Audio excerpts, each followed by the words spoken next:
Today we have the #1 player in the world, Mr. Paru-chan, which is going to be playing this beautiful Archer Queen deck.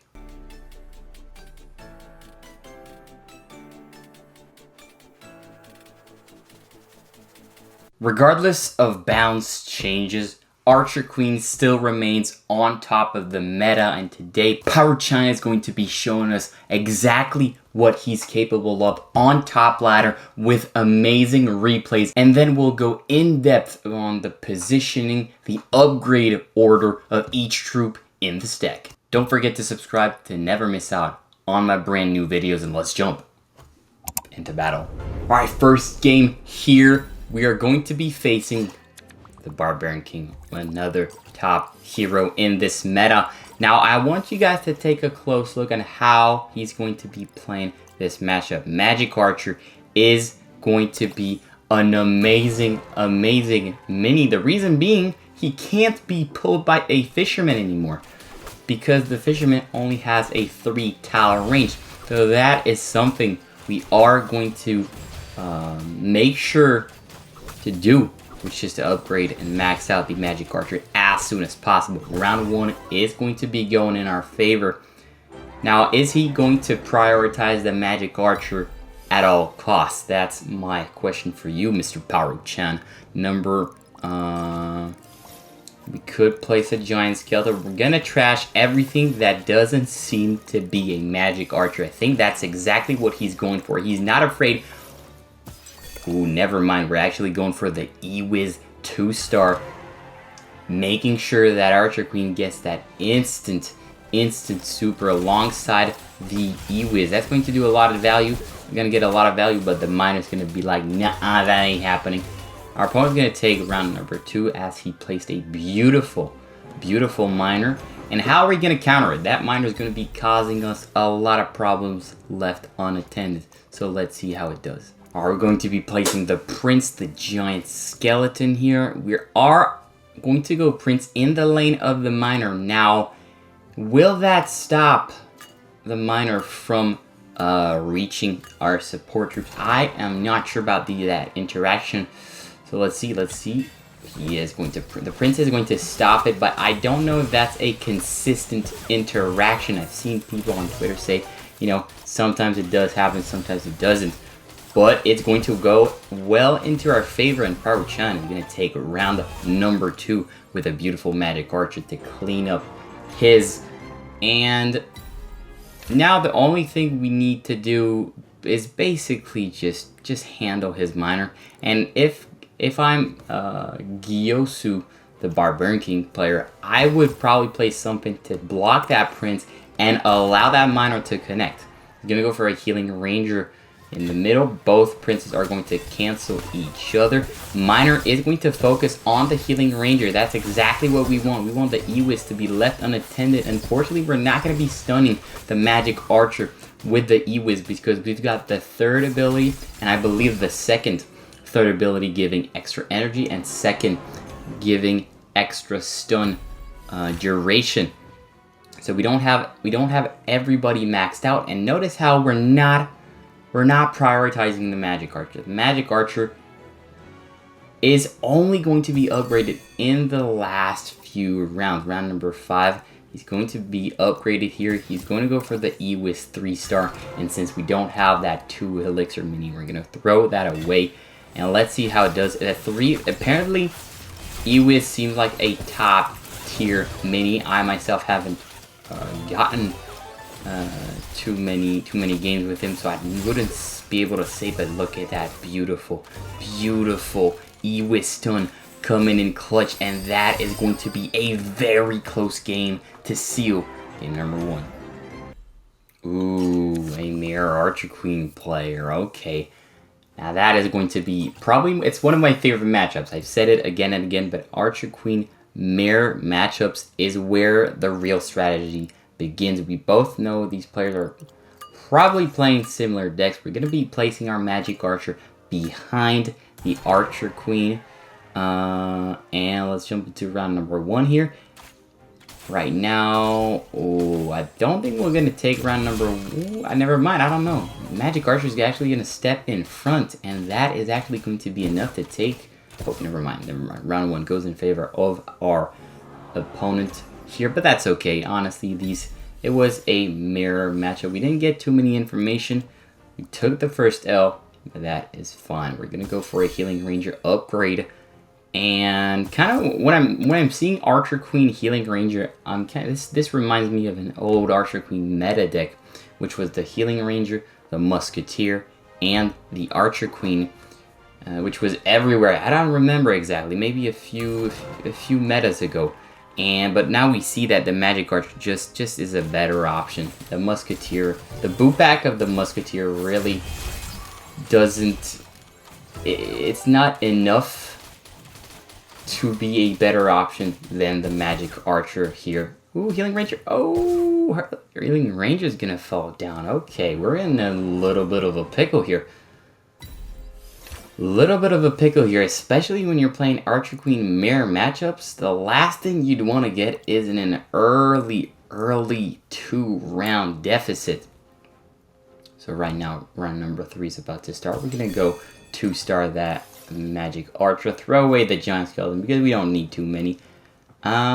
Which we're gonna go for the extra range. Make sure to heal everybody up. And honestly, we should definitely win round number 3. There's really, I mean, you know, when you're playing this high on ladder, it's really difficult to make any types of to get clean sweeped. Right now, our Magic Archer is going to clean up his. We're going to go for that Ewiz. He is going to pop invisibility. But the thing is, that Ewiz might have been a mistake by our opponent. Because if you know your opponent is playing the same deck, the best Archer Queen deck in the meta, then you're not going to be playing the Ewiz. Because the stun is going to be cancelled out by the Healing Ranger. Now, I might be wrong here. But that's just my thought process here. So we notice that, again, Magic Archer is being played behind the Archer Queen. Healing Ranger is the same. Giant Skeleton and Prince in front. So we're kind of understanding how the patterns work. He is going to be pulling our Archer Queen. And will that be enough? Will that be enough here? Ewiz locks on. Ooh, that's going to be a tough... Ooh, but the Healing Ranger pops that healing, and that is going to be round number 4. It's looking like a reverse sweep here, but it's not over. It's not over. We need one more round, and we need to... we have nothing for his Prince. We have nothing for his Prince, which means his Fisherman is going to get that guaranteed connection onto our Archer Queen. And that is not something we want. That is not something we want. It is definitely not looking like it's going to go in our favor. Now, prove me wrong, Power-chan. Prove me wrong. Magic Archer going to pierce through the Prince. Go ahead and kill the Giant Skeleton. Kill the Fisherman. And it seems like the Healing Ranger is just going to be overwhelming our opponent here inside of round number 5. What a beautiful Healing Ranger to seal the deal inside of game number 2. Alright, so now we're going to be hopping against a very rare Pink Fury. Not a strong hero. Not a strong hero, mostly due to the fact that she has very little survivability. She only gets that elixir, that +2 elixir, but is it enough? Isn't enough when she gets that +2 elixir per kill, because she doesn't get any healing after getting a kill. She can't teleport. She can't. It's a very beautiful mechanic when it comes to, you know, adding a new ways of playing Clash Mini by making your hero strong as how much you have, as how much elixir you have in the tank. But right now she does definitely need something else. The opponent here going for a Pink Fury only, and he's going to be able to pick up one more kill. And that's really a great strategy by the Pink Fury opponent, because you're going to get that extra elixir, and that's going to be you're going to be able to snowball at some point. Let's hope that it doesn't come to that with our beautiful Archer Queen deck. He's placing the Magic Archer behind the Archer Queen again. Will we play an E-Wiz or a Healing Ranger next to that Magic Archer, that's something we could do. Or we could just go and upgrade that Giant Skeleton, not reveal any additional troops so that our opponent can start, countering us really, really well. And Giant Skeleton is going to be a great tank to, first of all, deal a lot of damage and also stun that beautiful Giant Skeleton here. And what's amazing right now is our opponent did place a Mega Knight, but he doesn't know that we have the Healing Ranger, and that is going to be able to just basically cancel out any kind of stun from the opponent. That means that Mega Knight is virtually useless in this matchup, and the opponent went for a 2-star Mega Knight. So that's definitely a huge W. We should expect a double Healing Ranger in this round, or are we not going to show him? Yeah, there we go. The Healing Ranger Unstoppable is going to be played. And now the only thing left is, can we delete that Mega Knight? And can we win against Mr. Boop here? Round number 4 is about to start. 3-star Mega Knight into a Healing Ranger. That's not great. That's not great at all. The Giant Skeleton is going to be popping here, and I just don't see this Healing Ranger Mega Knight break through this Magic Archer, Archer Queen, Healing Ranger combo, which is going to be enough to seal the deal and to get us game number 3. Alright, now it's going to be up to me to show you guys how to place your troops, how to upgrade your troops, and make sure you guys get those W's at home, on the way to school, on the way to work, wherever you guys are. So let's see, round number 1 here. There is a very, I kind of want to play it on the Elixir Cow, but why am I not going to do that? I feel like it's a bit too close.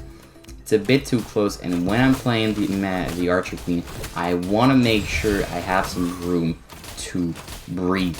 Right now, we're going to take round number 1. We are with the Magic Archer, cleaning up the shop, hopefully. Oh, you gotta be kidding me, BK. How are you getting away with this, Mr. Damien? That's okay. We basically know what our opponent is playing. Let's go for that Magic Archer 3-star. Let's go for a Giant Skeleton Bomb and an E-Wiz on the right. So that's really the positioning Chan showed us with that E-Wiz next to the Archer Queen. Now let's see how we're going to be able to deal with all these support troops. That Archer at the back is very, very strong, but it should not get him around number 2. Let's get it. E-Wiz is going to be upgraded to that 3rd star. The reason being, we want that instant super to pop onto the whole board, and a big threat is also going to be the Archer. So the Archer and the Miner. And what can we do to counter the Miner, to counter the Archer? We can go for a beautiful Prince to make sure we stop that 3-star Miner, which is going to be very, very deadly. Now the Goblin not going to be doing too much here with the Giant Skeleton popping here. He's almost dead. Is it going to be enough? I'm not sure. I don't think it is. I don't think it is. I think right now he played really well. He played really well, put a lot of pressure on our troops, but now we know what he's cooking. And that is very important. Let me place that Prince in front. Now, when the opponent plays the Miner in the back and you place your Prince here, it is not... Paru-chan managed to stop him, but it's not reliable. It's not a reliable interaction. You won't get 100% of the times. So that is something Clash Mini is definitely going to be gonna have to fix, because that costed me a game actually. So oh yeah, let's go for that. Let's go for some Giant Skeleton Bomb. Let's see how we do. Prince should stop the Miner here.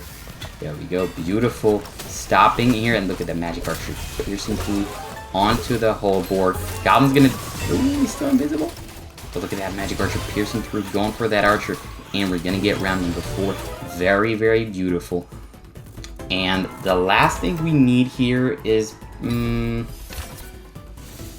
it's going to be an E-Wiz, honestly. An E-Wiz that's going to have 2 units more to his, that is going to stun up to 5 troops on the board, and that is going to be able to reach the archer, which is a troop that is very, very scary and very difficult to deal with as an Archer Queen player.